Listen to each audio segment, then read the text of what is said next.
انسان کی جسم سے روح نکلتی ہے نا تو سب سے پہلے اس کا نام بدلتا ہے، سب سے پہلے اس کا نام بدلتا ہے۔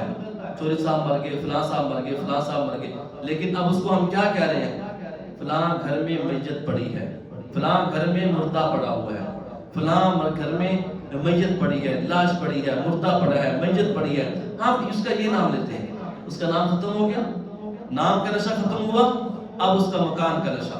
چلیے جی، لباس کا نشہ تھا، لباس کا نشہ ختم ہوا، جہاں وہ تھوڑا سا اچھا لباس پہن کے گلیوں کے اندر اکڑ کے چلتا تھا، اور تھوڑا سا اللہ پاک نے لباس دیا، رزق دیا، اس کی اکڑ مان میں نہیں آ رہی، تو اب اللہ پاک کیا فرماتے ہیں؟ چل بھائی، اس کو لباس وہ پہناؤ جو مزدور کو پہنایا گیا، اس کو لباس وہ پہناؤ جو یتیم کو پہنایا گیا، جو مسکین کو پہنایا گیا، جو غریبوں سے غریب کو پہنایا گیا۔ آج امیر بھی وہی لباس پہنے گا، آج غریب بھی وہی لباس پہنے گا۔ لباس کا نشہ بھی ختم ہوا، اب مکان کا نشہ آیا، بڑی کوٹھی سے جنازہ نکلا اور جھونپڑی سے جنازہ نکلا، دونوں ہی جنازے جنازگاہ میں پہنچیں گے، وہی جنازگاہ امیر کے لیے، وہی جنازگاہ غریب کے لیے، وہی امام امیر کے لیے، وہی امام غریب کے لیے، غریب بھی امام کے سامنے، امیر بھی امام کے سامنے، وہی لباس امیر کا، وہی لباس غریب کا۔ اب مکان کا نشہ اللہ پاک توڑ رہے ہیں، چلو بھئی اس کو اٹھاؤ اور قبر کے اندر اس کو اتار دو، وہی قبر غریب کی، وہی قبر امیر کی، وہی قبر مزدور کی، وہی قبر مالک کی۔ اب دیکھو اس کے اندر ہم جو قبر کے اندر ہم رکھے جا رہے ہیں، یہاں پہ دنیا کی ساری چیزیں ختم ہو گئی، سب چیزوں کا تعلق ختم ہوا، ایک چیز باقی رہے گی، وہ ہے نیک اعمال۔ کیا بھائی؟ نیک اعمال۔ ان الذین آمنوا وعملوا الصالحات، نیک اعمال کرو گے اللہ تمہارے ساتھ نیک اعمال کو قبر کے اندر منتقل کرے گا، برے اعمال کرو گے اللہ تمہارے ساتھ ان اعمال کو قبر کے اندر منتقل کرے گا۔ اللہ یہ کیسا گھر، یہ کیسا خزانہ، یہ کیسا محل۔ اللہ پاک فرماتے ہیں میں نے کہا تھا دنیا کے اندر رہتے ہوئے میں نے تمہیں دو رستے دیے تھے، ایک رحمان کا رستہ، دوسرا شیطان کا رستہ۔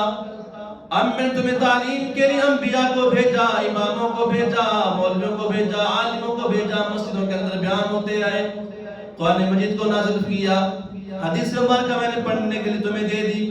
اب تمہارا کام تھا اس سے پڑھتے، حاصل کرتے، سیدھا رستہ اختیار کرتے، اور اس قبر کو جو یہ مٹی کا ڈھیر تم سمجھ رہے ہو جنت کا باغ بناتے۔ اور قبر کیا کہتی ہے؟ اب تیرا آنا مبارک ہو، تیرا آنا مبارک ہو۔ نیک اعمال کرنے والا آدمی تیرا آنا مبارک ہو، آنا مبارک ہو، قبر کہہ رہی ہے، سبحان اللہ، مٹی کا وہ ڈھیر کہہ رہا ہے تیرا آنا۔ اللہ کے نبی کیا فرماتے ہیں؟ جب اس مردے کو قبر کے اندر رکھا جائے گا، قبر کہے گی اہلا و سہلا، مرحبا مرحبا مرحبا، جتنے زمین کے اوپر لو چلا پھرا کرتے تھے سب سے حسین مجھے تو لگا کرتا تھا، سب سے اچھا تو مجھے لگا کرتا تھا، تو نیک اعمال کرتا، نماز پڑھنے جاتا، تسبیحات کرتا، لوگوں سے اچھا سلوک کرتا، معاملات میں اچھا سلوک کرتا، تیرا کسی سے کوئی لڑائی جھگڑا نہیں تھا، گالی نہیں تھی، گلوچ نہیں تھا، غیبت نہیں تھی، چغلی نہیں تھی، نافرمانی نہیں تھی، شرک نہیں تھا، بدعات نہیں تھی، اللہ اس کے حبیب کے طریقوں کے مطابق زندگی گزارا کرتا تھا۔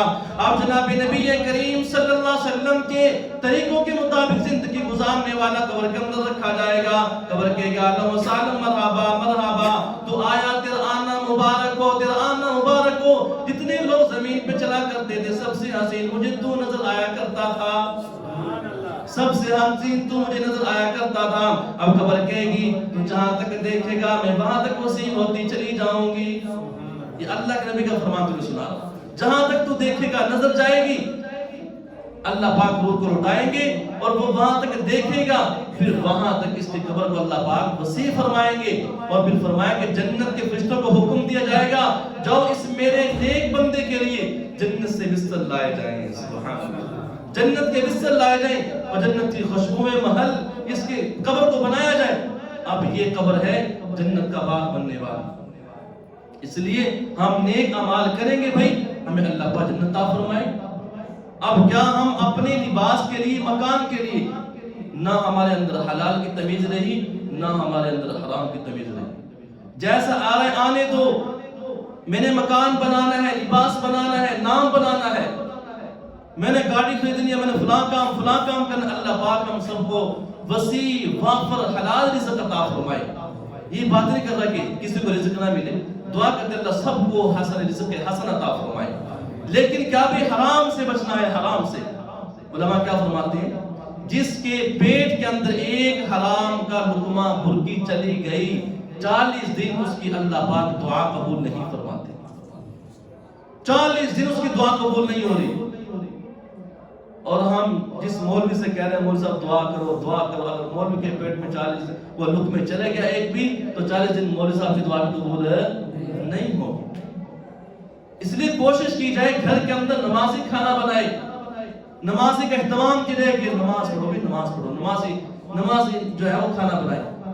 ہمارے گھر کی عورتیں جب ان کو ہم حلال رزق لا کے دیں گے وہ بھی پھر نماز پڑھ کے رزق بنائیں گی انشاءاللہ۔ وہ رزق جو اندر جائے گا انشاءاللہ وہ اندر سے اللہ کے حکم کو پورا کرنے کی اور نبی صلی اللہ علیہ وسلم کے طریقے پہ چلنے کی طاقت ہمیں عطا فرمائے گا، وہ ہمیں گناہ کی طرف نہیں مائل کرے گا۔ اور جب بھی ہم اپنی دنیا کے اندر رہتے ہوئے اپنی آخرت کا سوچیں گے انشاءاللہ اللہ پاک ہماری اس سوچ کو بھی درست فرمائے گا جو آج یہ خراب ہو چکی ہے، ہر ایک کی معاملات کے اندر خراب ہو چکی ہے۔ کوئی بھی کام ہے، کوئی بھی دنیا کا کوئی بھی کام ہے، کوئی بھی محکمہ ہے، کوئی بھی ڈپارٹمنٹ ہے، سب کے اندر بھئی یہ شروع ہو چکا ہے، بس دماغ خراب ہو چکا ہے۔ اللہ پاک ہم سب کو ہدایت عطا فرمائے۔ اس لیے سب سے پہلے ہمیں اپنی آخرت کی فکر ہو، رہنا دنیا کے اندر ہے لیکن فکر ہم نے آخرت کی کرنی ہے، اپنے اعمال کی کرنی ہے دنیا کے اندر رہتے ہوئے۔ اب یہ شعبان کا مہینہ رواں دواں ہے، تیزی کے ساتھ جا رہا ہے، بھی ہم نے اس کے اندر صلاۃ و تسبیح پڑھ لی، الحمدللہ ہم نے پڑھ لی، اللہ کا شکر ادا کریں کہ میں نے نماز ہی پڑھی گئی جس کے اوپر اللہ پاک نے فرمایا کہ سارے ہم گناہ معاف فرما دیں۔ اس کے بعد پھر ہم نے ذکر و اذکار کیا، قرآن کی تلاوت کی، میں نے وہی عزم ارادہ اندر جذبہ پیدا کر لیا کہ رمضان آئے گا، رمضان کے اندر اس مہینے سے زیادہ میں اللہ کی بات کروں گا انشاءاللہ۔ یہ جب یہ رمضان کا مہینہ شعبان کا مہینہ آتا ہے ایمان والے کا جذبہ اور بڑھ جاتا ہے۔ اللہم بارک لنا فی رجب و شعبان و بلغنا رمضان۔ تو میں کہ رمضان یہ شعبان کے اندر دعا کیا کرو کہ اللہ مجھے رمضان کے روزے رکھنے کی توفیق عطا فرما۔ اور پھر ہم جب ان گلیوں سے ہوتے ہوئے گزرتے ہوئے مسجد کے اندر آتے ہیں تو کیا ہمارے اوپر جو فرشتے نگران ہیں وہ ہماری نگرانی نہیں کرتے ہوں گے کہ بندہ کہاں جا رہا ہے؟ جب بندہ مسجد کے اندر انٹر ہوتا ہے تو یہ کہتے ہیں یا اللہ تیرا بندہ تیرے گھر کے اندر آ گیا ہے۔ اور جب بندہ دوسرے کہیں ٹھکانوں پہ جاتا ہے، شراب خانے میں جا رہا ہے، سین میں گھر میں جا رہا ہے، فلاں جگہ جا رہا ہے، فلاں جگہ جا رہا ہے، تو کیا فرشتے اس کی بات کو لکھ نہیں رہے؟ لکھ رہے۔ اس لیے مسجد کے اندر آ جانا، اللہ گھر کے اندر آ جانا، محفل کے اندر آ جانا، ایسی مجلس کے اندر آ جانا، یہ اللہ کو راضی کرنے والے کام ہیں۔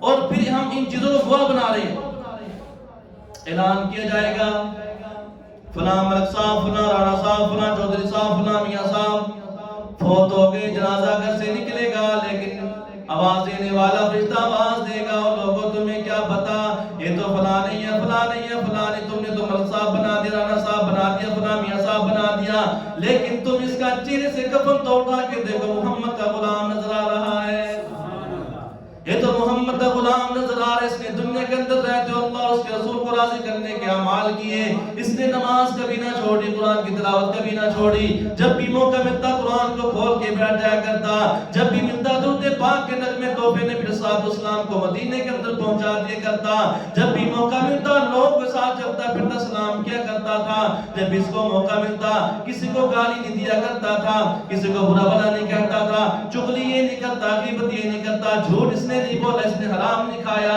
جب یہ محمد کے غلام بن کے قبر کے اندر اتارا جائے گا پھر قبر بھی کہے گا اہلا و سہلا مرحبا مرحبا، تیرا آنا مبارک ہو، تیرا آنا مبارک ہو، یہ مبارک مبارک کہے گی، سبحان اللہ۔ وہ قبر کیا ہے کہ اس قبر کے اندر تو بہت سارے نوجوان بھی کھپ گئے، بڑے بھی کھپ گئے، بچے بھی کھپ گئے، وہ شہری خاموشہ ہے جو ہمیں آواز نہیں دیتا لیکن ہمیں ایک میسج اور پیغام دیتا ہے۔ اور پھر جب کسی کے ہم قبر پہ جاتے ہیں تو ایک خاموشی پیغام دیتا ہے، ایک پیغام دیتا ہے، ہم جا کے وہاں فاتحہ پڑھتے ہیں، ہم جا کے وہاں ہجوم کرتے ہیں، ہمیں کیا جو ہماری تربت پہ میلہ ہوگا، ہمیں کیا جو ہماری تربت پہ میلے ہوں گے، تہے خاک ہم تو اکیلے ہوں وہاں کوئی نہیں ہوگا. ہمیں کیا بھی کون ہماری قبر پہ آ رہا ہے, کون کیا کر رہا ہے, لیکن ہم اپنی ذات کے اعتبار سے دنیا کے اندر نیک اعمال کر کے جائیں گے تو پھر ہمیں وہاں رہنے کا بھی مزہ آئے گا. قبر کے اندر وہاں تنو تنہا ہوں گے, کوئی ساتھ دینے والا نہیں ہوگا سوائے اعمال کے. اللہ کے نبی نے فرمایا کہ بھئی جب بندے کو قبر کے اندر رکھا جاتا ہے, اس نے جو نیک اعمال کیے ہوں گے وہ نیک اعمال اس کے دائیں بائیں چاروں اطراف میں آ کے کھڑے ہو جائیں گے, آ کے سلام کریں گے, کہیں گے واہ تیرا آنا مبارک ہو. تو ہمارے پاس آ گیا, تسبیح کی ہے, سبحان اللہ, الحمدللہ, اللہ اکبر, تیسرا کلمہ پڑھا, قرآن شریف کی تلاوت کی, اس نے نیک اعمال کی, نماز پڑھی, روزے رکھے, اچھے اخلاق سے پیش آیا, لڑائی نہیں کی, جھگڑا نہیں کیا, سارے اعمال آ کے اس کے دائیں بائیں کھڑے ہو جائیں گے, اس کو سلوٹ کریں گے.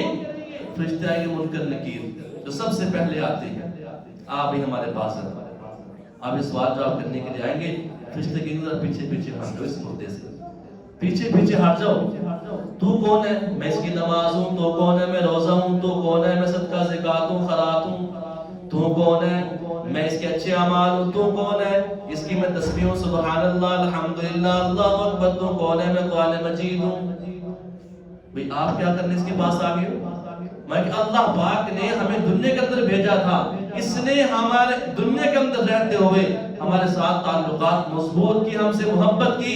جب ہم اکیلے تھے اس نے ہمیں سینے سے لگایا, اب یہ اکیلا ہے, ہم اب اس کو سینے سے لگائیں. یہ ہوگا جب نیک اعمال کر کے جائیں گے, اعمال وہاں کھڑے ہوں گے, اللہ کے پاس پہنچیں گے. اللہ وہ فلاں فلاں کھڑے ہوئے ہیں اعمال, اور وہ کہہ رہے ہیں کہ ہم اس کا حساب نہیں لینے دیں گے. اللہ پاک بھائی کون ہے بھائی؟ یا اللہ نماز ہے, زکات ہے, روزہ ہے, صدقہ خیرات ہے, نیک اعمال ہے, فلاں فلاں, اس کے نام لیے جائیں گے. اچھا کیا کہتے ہیں کہ اس نے دنیا سے ہم سے محبت کی, اب ہم اس سے محبت کریں گے, ہم کسی چیز کو اس کے نزدیک آنے نہیں دیں گے. اس لیے پھر کہتے ہیں کہ محمد کے غلاموں کا کفن میلا نہیں ہوتا. وہی محمد کا غلام ہے, نیک اعمال کرنے والے, اور صرف پٹی باندھنے سے خالی محمد کا غلام نہیں بن جاتا. اندر کچھ اور ہے, لیبل کچھ اور ہے, اندر سے ہم بن کے دکھائیں ہم واقعی محمد کے غلام ہیں. ہاں اللہ جل شانہ قبر کے اندر جب پھر فرشتوں کو بھیجیں گے, جاؤ بھائی, ان کو بولو پیچھے ہٹو, ہمیں حساب لینا ہے. تو فرشتے پھر ڈٹ جائیں گے, نہیں ہم نے اس کے حساب لینے نہیں دینا. مگر اللہ کے پاس پھر پہنچیں گے, ان کو بلایا جائے, یا اللہ تو نے ہمیں کہا نہیں تھا کہ جو تیری تلاوت کرے گا ہم اس کو معاف کریں گے, اس کی بخشش کریں گے, جو تیرا ذکر کرے گا ہم اس کی بخشش کریں گے, اس کو معاف کریں گے, اس کی قبر کو جنت کا باغ بنائیں گے. اللہ پاک فرمائیں گے جی ہاں میں نے کہا تھا. یا اللہ اس بندے نے تیرے پاک کلام کی تلاوت کی ہے, اندھیرے میں تلاوت کی ہے, روشنی میں تلاوت کی ہے, بیماری کی حالت میں تلاوت کی ہے, تندرستی کی حالت میں تلاوت کی ہے. یا اللہ نیک اعمال کیے ہیں, بیماری کی حالت میں نماز پڑھی ہے, صحت مندی کی حالت میں نماز پڑھی ہے, غربت میں اس نے تیرا شکر ادا کیا ہے, امیری میں تیرا شکر ادا کیا ہے, تکبر نہیں کیا, لڑائی نہیں کی, جھگڑا نہیں کیا. اللہ پاک فرمائے کہ سب کچھ جانتے ہوئے گواہ بنانے کے لیے باقی اس نے ایسا کیا ہے. جی اللہ, قرآن پاک کہے گا میں گواہ ہوں, نماز کہے گی میں گواہ ہوں, ذکر و اذکار کہے گا میں گواہ ہوں. اللہ پاک فرمائیں گے جاؤ پھر اس بندے کو معاف کر دیا. وہی اللہ ہے جزا دینے والا, وہی اللہ سزا دینے والا.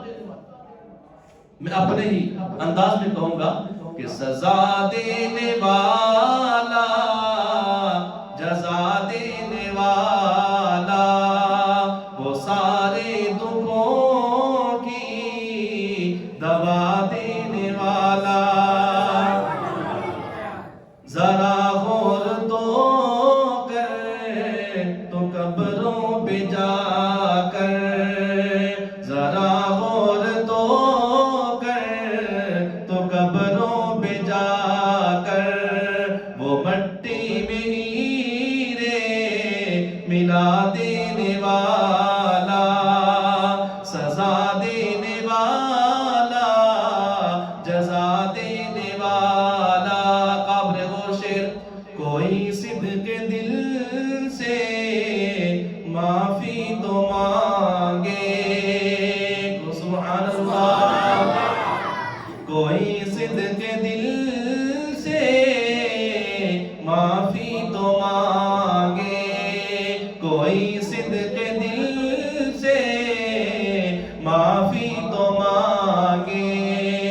بخشش کے دریا بہا دینے والا سزا دینے والا جزا دینے